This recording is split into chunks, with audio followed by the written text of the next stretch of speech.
Hi, team Oromiyaa Siyaa akkam jirtu maqaa kiyya Miliyoon Fayyisaa Leenjisuuti. Abukaatoodha yookaan ogeessa seeraati as magaalaa Siyaatilitti team Oromiyaa Siyaatil baga nagaan dhuftan. So how they do is check. Is he an American?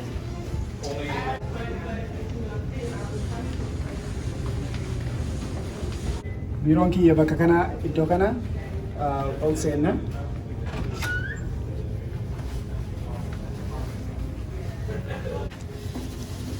Seena. Ayyee baga nagaan dhuftanii akkuma reefu jedhee maqaan kiyya Miliyoon Fayyisaa Leenjisuuti as magaalaa Siyaatilitti abukaatoodha yookaan ogeessa seeraati. Wantoonni ani irratti hojjedhu balaa konkolaataa, miidhama qaamaa balaa konkolaataa irra dhufu, miidhama iddoo hojiitti dhufu, kufaatiidhaan iddoo garagaraatti bakka akka suuparmaarkeetii fa'aa keessatti miidhama dhufan irratti illee nan hojjedha.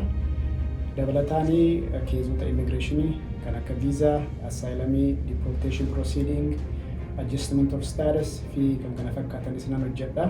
Wanni dabalataa immoo kan akka traffic offense kan jedhaman tikeetii garagaraa nan hojjedha. Keezii faamilii illee kan akka divorcii, family parenting plan, child support, spousal maintenance, wantoota garagaraa dabalataan wantoota gaaffii seeraa of keessaa qabanii kan akka business formation, corporation formation wantoota akkasii illee nan dalagda. Seera jechuun biyyi kamiyyuu keessattuu biyya keessa jiraannu biyya olaantummaan seeraa itti eegamudha. Biyya namni kamuu seera jalatti buludha. Seerri jiraatu malee walitti dhufeenyi hariiroon uummanni wal gidduutti qabani salphaa waan ta'u miti. Kanaaf barbaachisummaan seeraa wanta jecha tokkoon himamee dhimuu miti. Biyyi amma keessa jiraannu kun biyya Ameerikaa olaantummaa seeraa kabachiisuudhaan biyya addunyaa irratti beekaman keessaa ishee tokko yoo taatu, seera qabnu kana immoo mirgaa fi dirqama keenya yoo beeknee itti bulle malee beekumsa seeraa dhabuun yookaan immoo seerri mirga keenya keessattuu beeknee ittiin fayyadamnu yoo ta'e wantoonni hedduun silaa kan akka mirgaatti itti fayyadamuu dandeenyu osoo itti fayyadamin hafna jechuudha. Kanaaf seera dirqama hunda isaa beekuu baatanis mirga ofii mirga qaban beekuun waan kamuu caalaa biyya kana keessattuu biyya itti soosaayitii baay'ee sofistikeeted ta'e keessa waan jiraannuuf seera beeknee yookaan immoo mirga keenya beeknee mirgoonni sun maal akka ta'anii jiruu guyyaa guyyaan jiraannu keessatti seerota kana yeroo nu qunnamani haala jiruuf jireenyaa keessatti illee ta'uu danda'a, iddoo hojiittis ta'uu danda'a. Fakkeenyaaf mirgi biyya kanatti baay'ee namni baay'een beekuu qabu yoo jiraate mirga dubbachuu dhabuudha yookaan immoo the right to remain silent kan jedhamu. Poolisiin seera malee nama tokko dirqamaanii informationii akka dubbatu akka kennu hin dirqisiisu.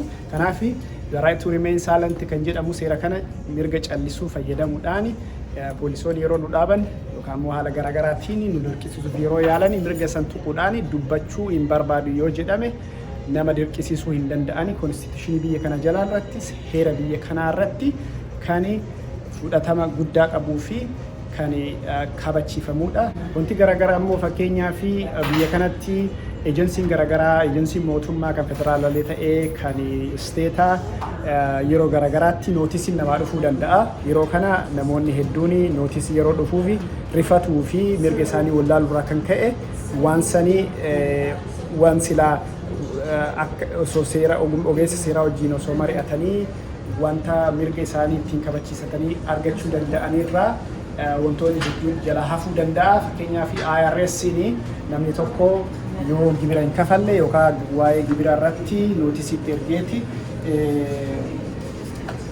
akka deebisu yookaan immoo nama san dirqisiisuudhaaf yaala yoo ta'e namni suni waan saniin osoo hin rifatin ogeessa seeraa mari'achiiseeti waan san gara mirga isaatiin haala gaariidhaan furuu ni danda'a jechuudha. Kanaaf mirga keenya beekneeti mirga san haala ittiin fayyadamu beekuun baay'ee barbaachisaadha jechuun barbaada. Kanaaf waa hundaafuu wantoota isin mudatan gaaffii seeraa yoo qabaattan waan tokko osoo hin rifatini waanuma salphaallee ta'uu waan danda'uuf nama ogummaa seeraa qabu dubbisuu ni dandeessu jechuudha. Tiim Oromiyaa buna haa dhugnu. Cheers.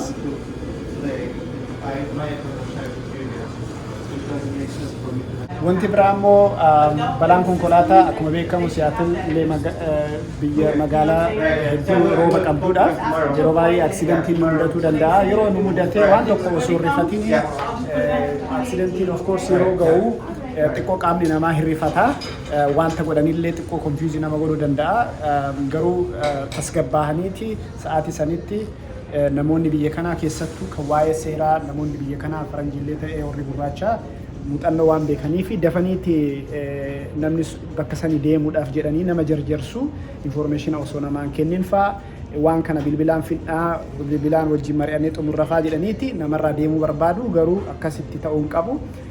Balaan konkolaataa tokko yeroo ta'u mirgi qabdan keessaa tokko jalqaba poolisii beeksisuudha. Sa'aatii sanitti osoo iddoo saniin deemini poolisiidhaaf bilbiltanii akka poolisiin qaamni seeraa akka dhufu godhuu isinirraa eegama. Wanti biraa immoo hanga poolisiin dhufu yeroo tokko tiraafikiin fa'aa karaa cuftanii fa'aa karaarraa deemuudha tuufaa dhufaa. Yeroo sanitti haga poolisiin dhufu informationa nama sanii suuraa kaasuu haala itti balaan suni uumamuu danda'e informationii odeeffannoo tokko boodaafillee isin fayyada waan ta'eef suuraa kaasuu informationa nama sanii qabachuu yoo dandeettan ID isaa gaafachuu inshuraansii kaardii qabaachuu isaa irraa fuudhuu inshuraansii yoo qabaates inshuraansii callistanii fuutaniituma ol kaayoo osoo hin taane inshuraansii irra maqaan jiruu fi maqaan diraayivarii sanii yookaan immoo maqaan namticha nama konkolaataa oofaa jiru sanii akka wal fakkaatu adda baafachuu qabdanii poolisiin erga dhufee boodallee informationa yeroo kennitan sanitti tasgabbooftanii waan ta'e sani osoo baay'ee haala isin keezii keessan miidhu osoo hin taane wantuma gara keessaniin beektan san malee namni biyya kanaa anaaf garaa laafa jettaniiti waan isin akka nama balleessaa fakkeessu dubbachuu hin qabdanii maaliif yeroo sanirraa wanti dubbataa deemtanii dookumentii ta'aa deemaa boodatti keezii keessanillee ulfaataa ta'uu danda'a yoo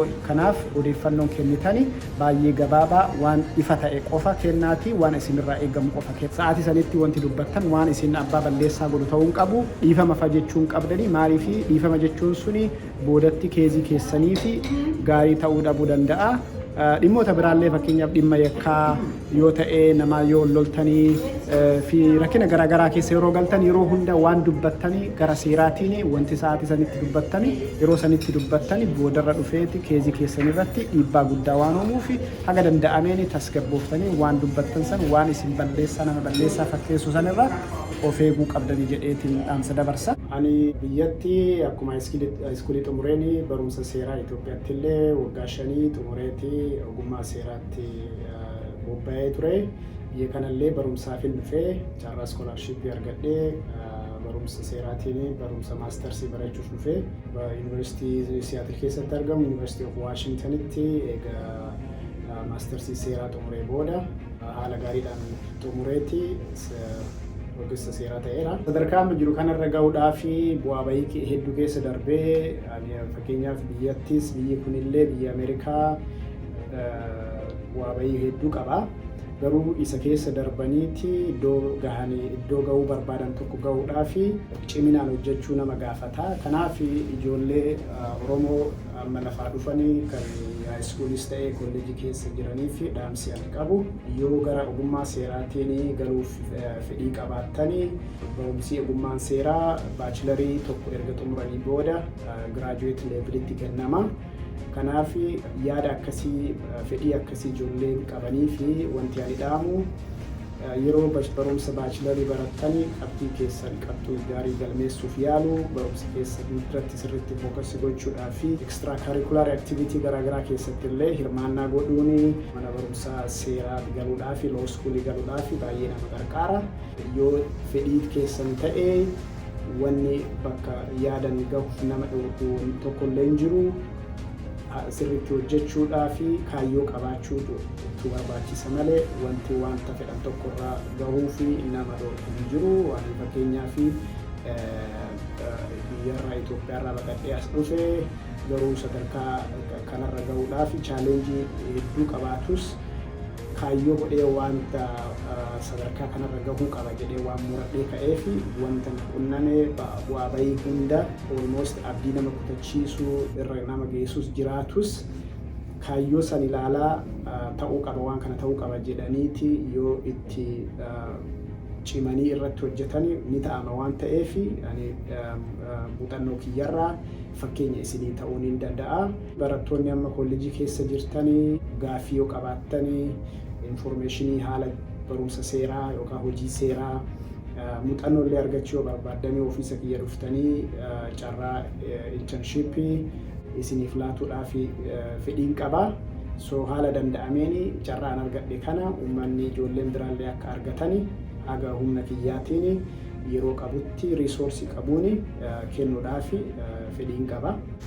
Biiroo kiyyaa tajaajila seeraatiif yeroo dhuftanii afaan isinii salphatuun waliigalleetii qarqaarsa seeraa isin barbaaddan isinii laachuun carraa guddaadha.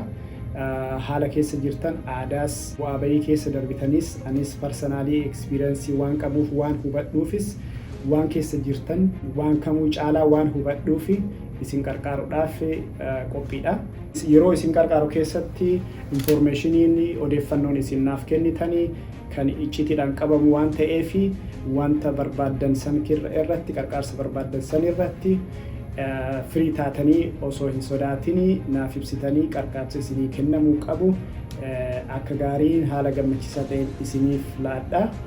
Informationiin as keessatti biiroo kana keessatti dubbatamu nama tokkoofis fedhii keessan malee nama tokkoofillee dabarsee waan hin himneef firii taataniiti waan barbaaddan san qarqaarsa barbaaddan san argachuu ni dandeettanii.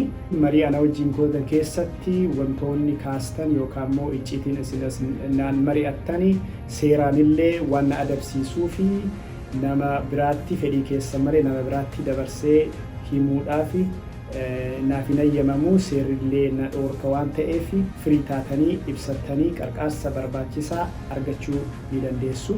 Sagantaa kana tiim Oromiyaa Siyaatil waan qopheessee fi daawwattoonni hedduun isaaniillee afaan Oromoo waan beekaniif afaan Oromoo irratti xiyyeeffadhus tajaajilli kiyyas biiroon kiyyas nama kamiifuu carraa walqixaa afaaniin sanyiidhaan osoo hin jedhin hundaafiyyuu banaadha.